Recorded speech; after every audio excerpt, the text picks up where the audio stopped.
आणि हे शेवटचं या टाईपचं नंबरशी रिलेटेड शेवटचं example. Hans.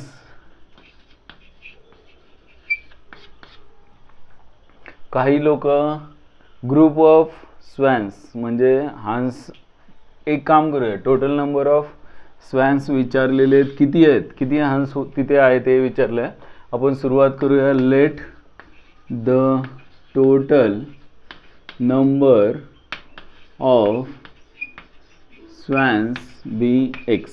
X total number of swans असतील तर त्यापैकी 7/2 times of the square root of the swan are playing on the shore of the tank. म्हणजे पाण्याचं काहीतरी टँक वगैरे आहे, पाण्याची टाकी आहे म्हणूया, त्याच्या शोर म्हणजे काय, SHORE माहिती आहे का? शोर ऑफ द टँक म्हणजे पाण्याच्या कडेला का. आणि दोघ जण छानपैकी कुठे खेळतायत, पाण्यामध्ये, इन द वॉटर सांगितलेलं आहे. ठीक आहे. काय करूया, देअरफॉर फ्रॉम गिवन कंडिशन दरवेळेस लिहायची गरज नाही, पण swans number of swans playing on the shore, swans playing on the shore of the tank ची व्हॅल्यू किती येणार आहे, तर 7 times of the square root of the total number of swan. म्हणजे 7/2 times of root X. X total number of swan मानलेलं आहे, म्हणून टँकच्या बाजूला खेळत असणारे स्वॅन किती आहेत, हंस किती आहेत, तर 7/2 टाइम्स ऑफ रूट एक्स. आणि दोघं जण मात्र छानपैकी खेळतायत, भांडतायत कुठे, पाण्यामध्ये. म्हणजे number of swans playing in the water म्हणूया, fight in the water, playing in the water. Swans number of swans लिहिलं तर चालेल, playing in the water is equal to किती, तर 2 दिलेले आहेत. देअरफॉर एवढीच माहिती दिलेली आहे, total number of swans x असतील, therefore 7/2 root x plus 2 is equal to x. एवढं कळलं पाहिजे की टोटल नंबर ऑफ स्वॅन्स किती येणार, तर दोघांची ॲडिशन करून मिळणार. आणि हे मग सॉल्व करायचं आहे.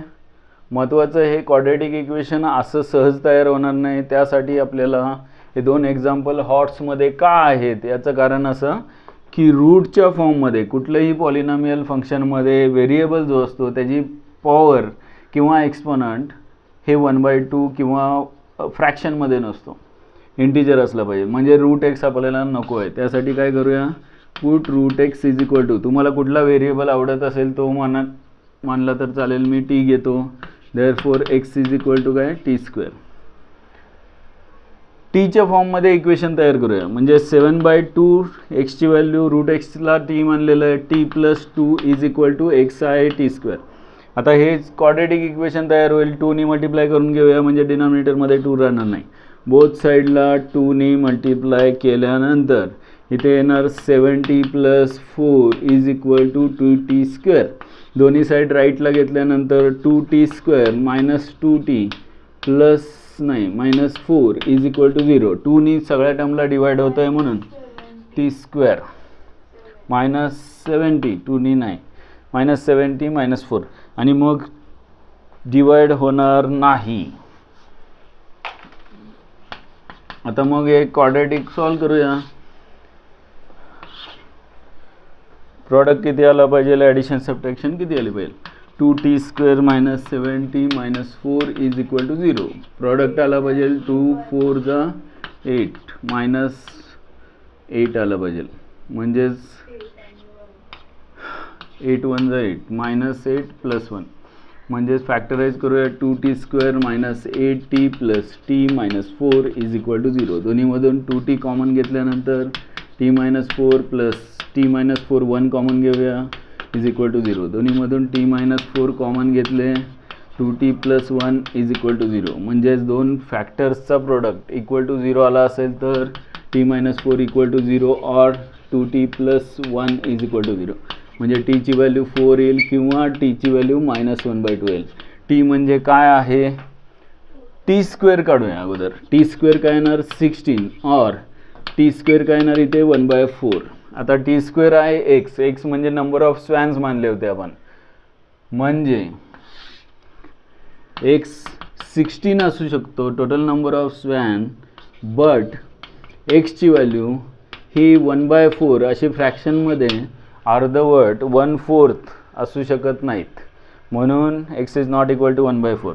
Therefore total number of swans is equal to 16.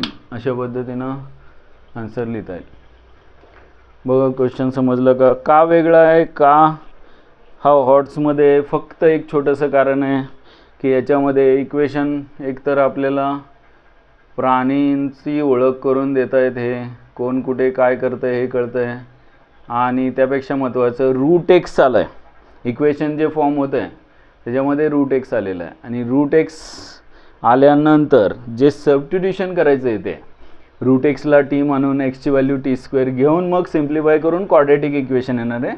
हा एक्स्ट्रा पार्ट आहे, म्हणून हे हॉट्समध्ये एक्झाम्पल आहे.